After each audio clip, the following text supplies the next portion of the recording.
about that? Or, okay, I know it sounds kind of rude, but it's like, I think maybe it's like, okay, this person's not wasting their time. And I think that our personal time for doing things is really important to ourselves, but I think once we get passionate about something, the only way someone else is going to get on board with that or be interested in that or be willing to even listen to you is you're able to clearly say what it is you're trying to convey. And so that's, as you're in this class, you read a book and you clearly try to convey, this is what the book's about. This is why I studied it.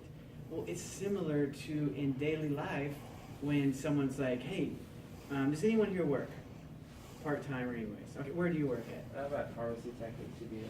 Pharmacy Tech at CBS. CBS, one of my favorite places. Who else has been to CBS? Okay, so you probably know more what goes on at CBS than we do. What's something that maybe people don't know about CBS that's like difficult?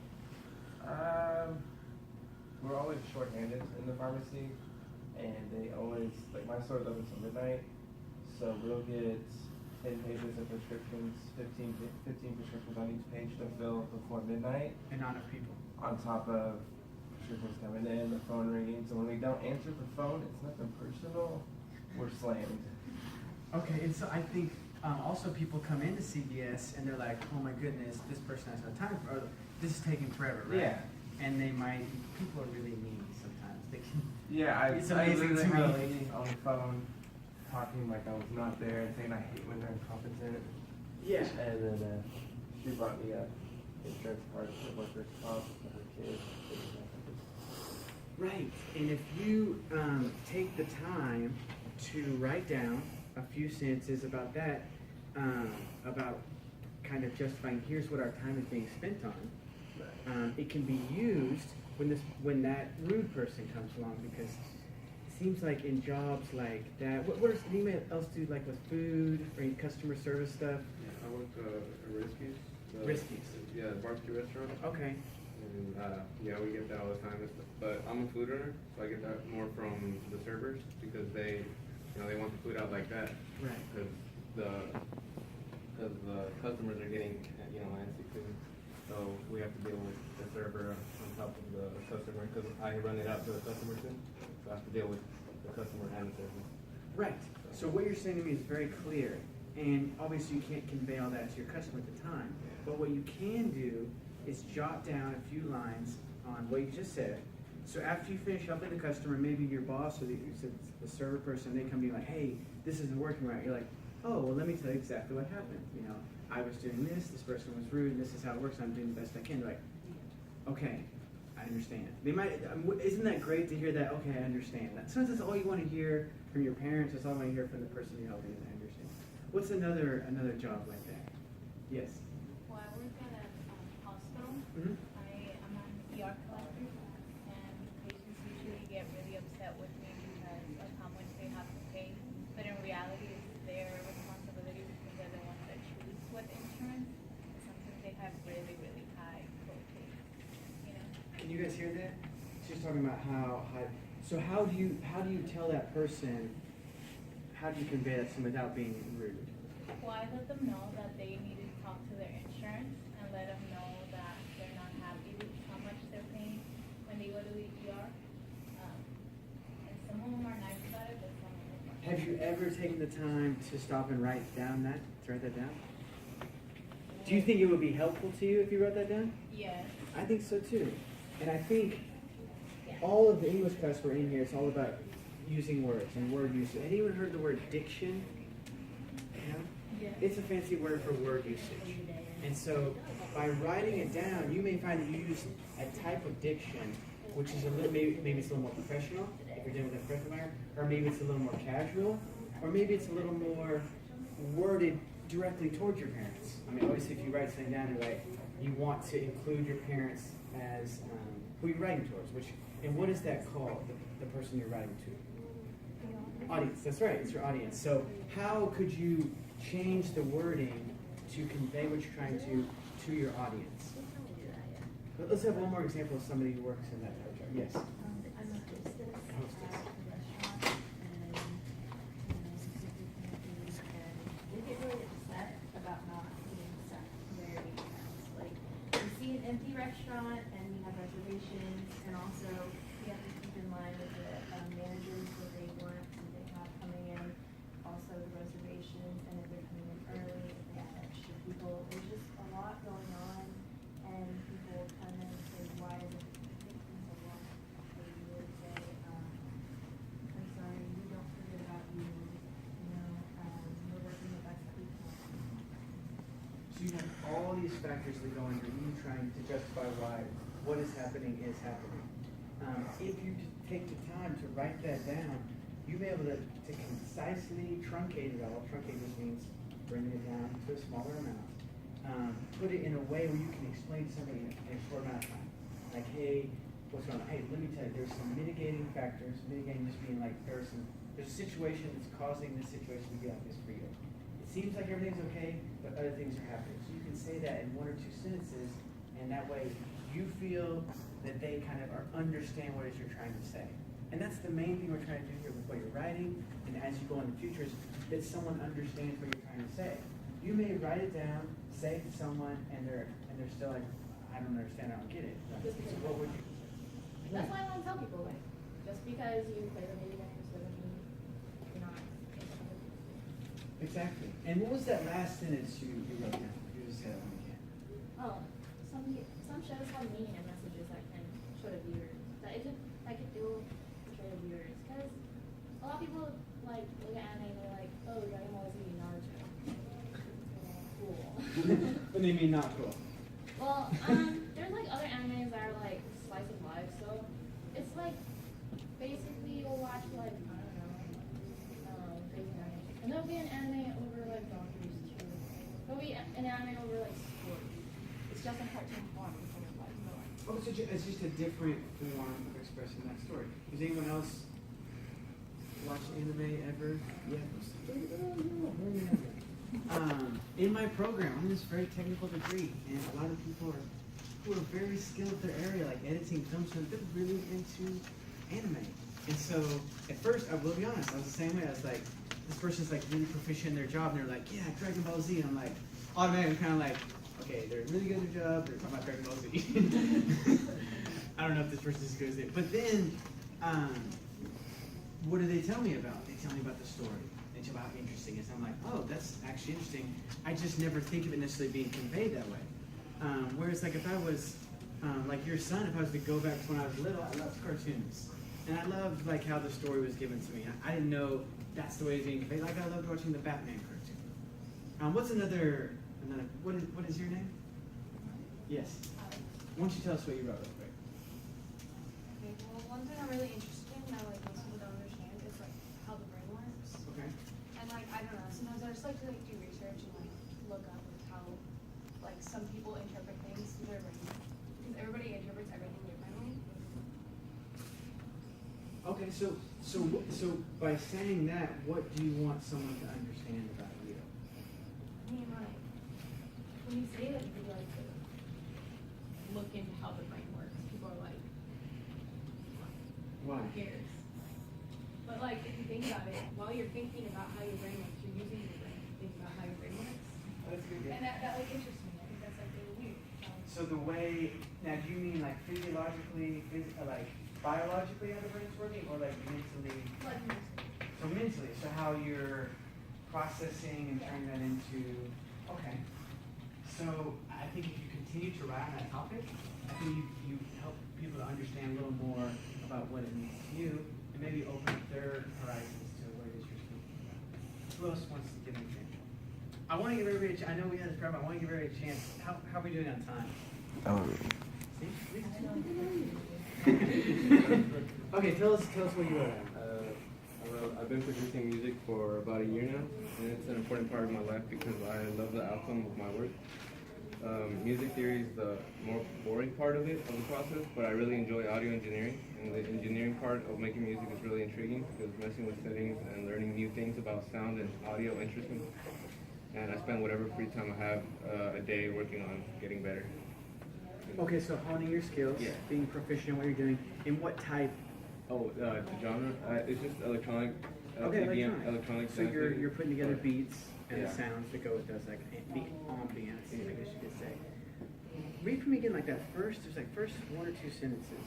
The first sentence, I've been producing music for about a year now, and it's an important part of my life because I love the outcome of my work. Right, I love the outcome of work. So that's a really good explanatory sentence that you can build on, telling someone why you do something. So someone says, hey, your son, he's great, but he seems to waste a lot of time with electronic music. And you say, well, not only do I like the music, not only do I work on the music, but I like the work I produce. I put the time in, I put the energy, I put the beats together, and I come out with this final product. And for you, that's the importance to you. And you know what, something like that may end up being a job you have, a career you have, and a different avenue. Those careers pay pretty well. How about back here? What is your name? Marlene. Marlene, do you mind to share real quick? Is it Marlene? Marlene. Marlene. Marlene. Marlene, okay. I came in like 10 minutes later, so I don't know what you guys wrote at the beginning. Okay, what we did is we just wrote down a few sentences on something that interests you, and how I guess we ended up turning into like, how do you convey that to somebody else? Like, how do you justify the thing you're passionate about to somebody else? Basically just giving you the confidence to go present it. Giving you the confidence to come up here and speak and say, hey, this is why it's important to me, and not feel like, okay, I'm saying everything right, but I don't think anyone cares. By writing it out, by putting in words, it gives us the opportunity to come up here and feel confident. Okay, everyone didn't listen to me, and everybody's paying attention, but I know I explained very clearly what it is I'm interested in. Right? Okay. So we'll wait on yours. Who else hasn't gone? Can you go? What is your name? Revere. One thing that really interests me is photography. It is a way of expressing emotion with no words. I've never been good at drawing, and I think photography gives me the ability to show my artistic side without actually having to. Okay. So you've written about why you like photography, and I think if someone was to catch you off guard, you might say, I think like the second to last sentence was, I'm not into drawing and whatever, and someone might be like, oh, well, you don't know what you're doing. But if you can clearly say something at first, or if you were to build on that stuff, then you could say why it is you do what you do. So now you've kind of established what it is you like, and so now the next step is saying, here's why I do what I do, and here's why it's important to me. Because you don't have to justify its importance to someone else. Is anyone here into photography? Is anyone here into taking pictures with their phone? No? Some people, anyone like taking videos with their phone or anything? One person at least. Okay, so I love photography. I'm new to photography. It's a new joy in my life. I always wanted to take, when I was an undergraduate, I wanted to take photography class. I just stayed. So I'm interested in writing rhymes because it's a very creative way of expressing how I feel or connect with something. Okay, or connecting with someone. So why do you write rhymes? Because I like to play with the words. Okay. So technically you would be, I guess, a poet, right? But do you ever feel like not confident about telling someone you write poetry? Yeah. Yes. So when you're trying to explain to someone why you do poetry, why is it maybe difficult to explain that to someone? Well, maybe because not a lot of the people like appreciate it, or they would just they would like it better with music. With music? Okay, like lyrical. Because so if you say like, oh, I write lyrics, then maybe you write music, it's like, okay, that makes sense. I guess that's a good way of justifying. What if you just want to say, I am a poet and I write poetry? You're like, you don't have a job. Like, go to work. How do you explain that to someone like, you're like, hey, I do have a job, I do go to school, but I also do poetry, and that's important to me. How do you tell someone, this is important to me? Well, it's part of like a hobby, like I do it on my free time as well. And or if I'm like listening to music or I see something happen, I could just like create it in my head. I probably won't write it down, or I'll write it in my phone. Okay, so you write it down so you have it for later. What if you didn't write down your idea? What would happen to it? And forget it. Maybe you'd be gone. So if right now, if you're writing about how you feel about photography, and later you're like, man, I really want to explain myself later about it, but you never go back and write about it, that idea is going to disappear, and then you're going to be like, what was I talking about? All the time when we're working with students, I'll say something that's really important, and I'm writing and reading, and I'll forget a little bit about what it was that I said. Like, oh, I wish I had recorded that. so that they could hear that. A lot of times when I'm writing stories, I record it. Has anyone ever recorded their voice for story writing or for writing or dictating or anything? Yes, you do? Okay. What is your name? Marty. What's that? Marty. Marty? Okay, so what's a time you've taken the time to record? Why did you record your voice? One reason why I recorded my voice, I was brought to my attention that we have an inner ear and an outer ear, and we hear ourselves differently than other people hear us. And I was curious on how that sounded on tape. How'd that turn I sounded different. out? did you find yourself more self-conscious about it, or you were like, wow, this voice is gold? More self-conscious about it. More self-conscious. Yeah. Has anyone ever heard their own voicemail or their own message on someone else's voicemail? They've been like, oh dear, just delete it. Well, the good thing about this, if you are recording yourself, what was that? You had a really great analogy there. I'll let you say it about that. You have an outer ear and an inner ear. Okay. So the outer ear is. The outer ear is for me hearing you. The inner ear is me hearing myself. Okay. So yeah, I feel like my voice is definitely kind of goofy, but I'm like, I can't change it. And a lot of times with my degree, a lot of times I'll have to be in front of the camera, interviewing someone, and I just have to get up there with confidence. I've written out what I have, and I'm going to say it. And then just, what it looks like later to me. Someone else might think I think you have a great voice. But what I really was talking about was the reason we can record that voice is because what can we do with those ideas later? We can expand upon them. And most importantly, what happened to that idea? It got recorded. It got recorded. So that means it's what? It's documented. What else? You can refer back to it. You can refer back to it. What's something else? For me, I was thinking it's saved. So you've got it so you can use it later. Just like when you're writing it later. Has anyone ever not saved their work and it got deleted? Yeah, that's not fun, right? And then you're like, oh, I hope I wrote it somewhere else. Well, what helps me, when I'm trying to write, a lot of times I'll write, and other times I dictate, which is like you read something and it types for you, which really helps me. And I don't use it enough. But you can actually do that with technology today. You can get software, but not that you should do this. But you can get, if you want to continue, like in poetry, you can record what you've written and then actually play that recording back, and it will type it out for you.